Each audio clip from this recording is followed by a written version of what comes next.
வணக்கம் விருச்சிக ராசி நண்பர்களே. வரக்கூடிய ஆவணி மாதத்தில் உங்களுக்கு எந்த மாதிரியான பலன்கள் கிடைக்க போகுது அப்படிங்கிறத தான் இந்த பதிவில் நாம் இப்போ பார்க்க போகிறோம்.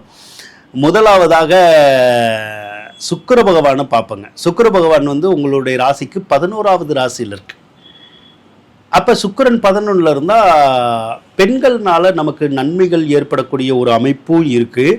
அதே மாதிரி பெண்கள்னால நமக்கு கெட்ட பேர் வர்றதுக்குடைய ஒரு அமைப்புகளும் இருக்குது. ஒரு சிலருக்கெல்லாம் கட்டின கணவனே கூட நமக்கு கெட்ட பேர் எடுத்து தரலாம், அல்லது கட்டின மனைவியே கூட நமக்கு கெட்ட பேர் எடுத்து தரலாம். அந்த சூழ்நிலைகள் கொஞ்சம் இருக்கும். அதனால கொஞ்சம் கவனமாக இருக்கிறது நல்லது. அதே போல் இப்போ சுக்கிர பகவானை பொறுத்தளவுக்கு செப்டம்பர் 1ஆம் தேதி 12வது ராசிக்கு வந்துடுவார். அப்போ கல்யாணம் ஆகாதவங்களுக்கு கல்யாணம் ஆகும், அதில் ஒன்றும் தொந்தரவு இல்லை. ஆனால் ஏற்கனவே திருமணம் ஆனவங்களுக்கு அந்த கணவன் மனைவிக்குள்ளே மட்டும் ஒரு மாத காலத்துக்கு கொஞ்சம் கருத்து வேறுபாடுகள், சண்டை சச்சரவுகள் வரும். கொஞ்சம் அட்ஜஸ்ட் பண்ணி போயிட்டீங்கன்னா சரியாக இருக்கும். அதுக்கப்புறம் செப்டம்பர் 1க்கு அப்புறமே ஒரு சிலருக்கு வீடு கட்டுற யோகம், வாகனம் வாங்குகிற யோகம் எல்லாம் வரும்.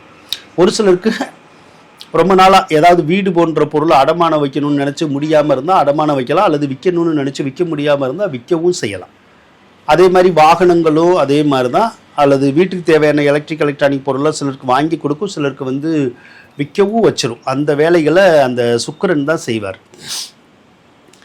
அதோட 4ல் ராகு இருக்குது. பொதுவாக 4ல் ராகு இருக்கக்கூடாது. 4ல் ராகு இருந்தால் ஏதாவது ஒரு விஷயத்தில் இந்த விவசாயம் சார்ந்தவங்களுக்கெல்லாம் செட் ஆக மாட்டேங்குது. விவசாயம் சரியாக விளைய மாட்டேங்குது, விளைஞ்சாலும் விலை இருக்க மாட்டேங்குது, அந்த பிரச்சனை வருது. அதே மாதிரி ஆடு மாடு நாய் கோழி பூனை இதெல்லாம் நம்ம வச்சுருந்தோம்னா அதெல்லாம் நாம் அடுத்தவங்ககிட்ட விற்கிற மாதிரியான ஒரு சூழ்நிலைகள் வந்துடுது, அல்லது கொடுக்குற மாதிரியான சூழ்நிலைகள் வந்துடுது. அந்த விலங்கினங்கள் நமக்கு பயன்படாது. விலங்கினங்களுக்கு அடிக்கடி நோய் நொடிகள் வந்துடும். இதனால விலங்கினங்கள் நம்ம வீட்டில் இருந்தால் அது பாதிப்படையும் அப்படிங்கிற மாதிரி தான் இருக்குது. அதே மாதிரி ஒரு சிலருக்கு பார்த்தீங்கன்னா எப்பயோ சொத்துக்கள் வாங்கியிருப்பாங்க, ஒத்தி வாங்கியிருக்கலாம், கிரையை வாங்கியிருக்கலாம், லீஸுக்கு வாங்கியிருக்கலாம். அதெல்லாம் நம்ம திருப்பி கொடுக்குற மாதிரியான சூழ்நிலைகள் வருது.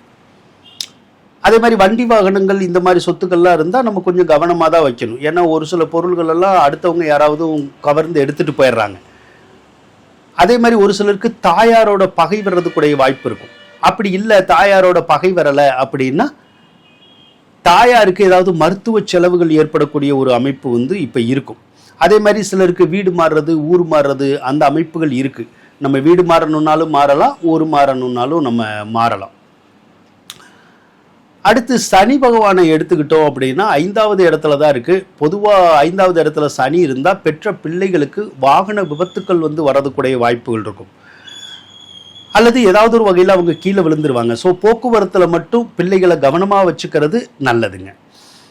அடுத்து ஏற்கனவே குழந்தைகளே இல்லைன்னா குழந்தை பாக்கியம் கிடைக்கிறதுக்குடைய ஒரு அமைப்புகள் இப்போ இருக்குது. அதனால் முயற்சி பண்ணால் கிடைக்கும், அல்லது அடுத்தடுத்த குழந்தைகளுக்காக நம்ம முயற்சி பண்ணால் கூட கிடைக்கிறதுக்குடைய ஒரு அமைப்பு இருக்குது.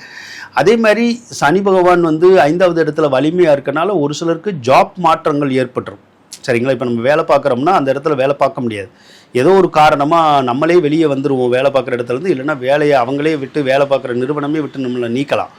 அந்த சூழ்நிலைகள் இருக்குது. அந்த மாதிரி ஏதாவது தெரிஞ்சுன்னா நீங்கள் வேலை போகிற மாதிரி தெரிஞ்சுன்னா இப்போயே வேலை தேடுறது நல்லது. அப்படி வேலை தேடினீங்கன்னா சீக்கிரம் வேலை கிடச்சிரும், ஒன்றும் பிரச்சனை இல்லை. இப்போ 8ல் செவ்வாய் இருக்குது. பொதுவாக 8ல் செவ்வாய் இருந்தால் சகோதர தோஷம்னு சொல்லுவோம். ஒன்று சகோதரங்களுக்கு உடம்பு சரியில்லாமல் போகும், இல்லைன்னா கொஞ்சம் கீழே விழுந்துருவாங்க, அவ்வளோதான், வேறு ஒன்றும் பிரச்சனை இல்லை. 9வது இடத்துல குரு இருக்கிறது யோகத்தை தருமானா யோகத்தை தரும், அதில் ஒன்றும் மாற்றம் இல்லை. அதாவது பூர்வீக சொத்து, எதிர்பாராத நன்மைகள், மகிழ்ச்சியான சம்பவங்கள், வீட்டில் சுபகாரியங்கள் ஏற்படுறது, அதையெல்லாம் தரும். ஆனால் 9வது இடத்துல குரு வலிமையாக இருந்தால் வெளிநாடு சார்ந்த விஷயங்கள் கூட நல்லா வரும். இப்போ வெளிநாட்டுக்கு வேலைக்கு போகிறது, விசா வேணும்னு நினைக்கிறது, பிஆர் கிடைக்கிறது, இதெல்லாம் கூட உங்களுக்கு நடக்கும். அந்த யோகம் இருக்குது. ஆனால் ஒரு சிலருக்கு 9ல் குரு இருந்தாலுமே வேலை மாற்றம் வந்துடும். ஒரு இடத்துலேருந்து இன்னொரு இடத்துக்கு வேலைக்கு போகிற மாதிரி வந்துடும். ஒரு சிலருக்கு பார்த்தீங்கன்னா ஓன் பிஸ்னஸ் பண்ணிக்கிட்டு இருந்தால் ஓன் பிஸ்னஸ் கொஞ்சம் சரியாக ஓடாது. ஒருவேளை 2-3 பிஸ்னஸ் பண்ணிக்கிட்டு இருந்தால் ஏதாவது ஒரு பிஸ்னஸ் மட்டும் சரியாக ஓடாது, டல் அடிச்சிடும். மற்றது நல்லா ஓடும். அந்த விஷயம் இருக்குது.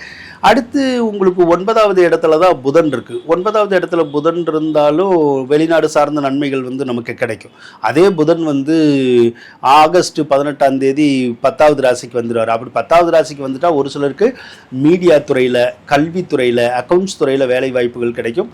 சிலருக்கு சூரியன் 10ல் இருக்கனால அரசு துறையில் கூட ஏதாவது கான்ட்ராக்டுகள் கிடைக்கலாம், அல்லது வேலை வாய்ப்புகள் வந்து நமக்கு கிடைக்கக்கூடிய ஒரு அம்சம் இருக்குது. ஏன்னா 10வது இடத்துல சூரியன் இருந்தாலே அரச பதவிகள் கிடைக்கணுங்கிற விதி இருக்கும். அரச பதவின்னா ஒரு சிலருக்கு கட்சியில் சேர்றது, கட்சி சார்ந்த பதவிகள், பட்டங்கள் கிடைக்கிறது, இந்த மாதிரிலாம் கூட இருக்கும். ஒரு சிலருக்கு அரசாங்க ரீதியான வேலை வாய்ப்புகள் அல்லது தொழில் அதெல்லாம் கூட அமையறதுக்கான ஒரு விஷயங்கள் வந்து இப்போ இருக்குது. நீங்கள் முயற்சி பண்ணுனா உங்களுக்கு அந்த விஷயங்கள் வந்து கைகூடி வருங்க. ஆக விருச்சிக ராசிக்காரவங்களுக்கு சிறப்பான பலன்களை கொடுக்குற மாதிரி தான் தெரியுது. ஸோ எதிர்காலம் அப்படிங்கிறது விருச்சிக ராசிக்கு ரொம்ப அற்புதமாகவே இருக்குங்க. வாழ்த்துக்கள் நண்பர்களே.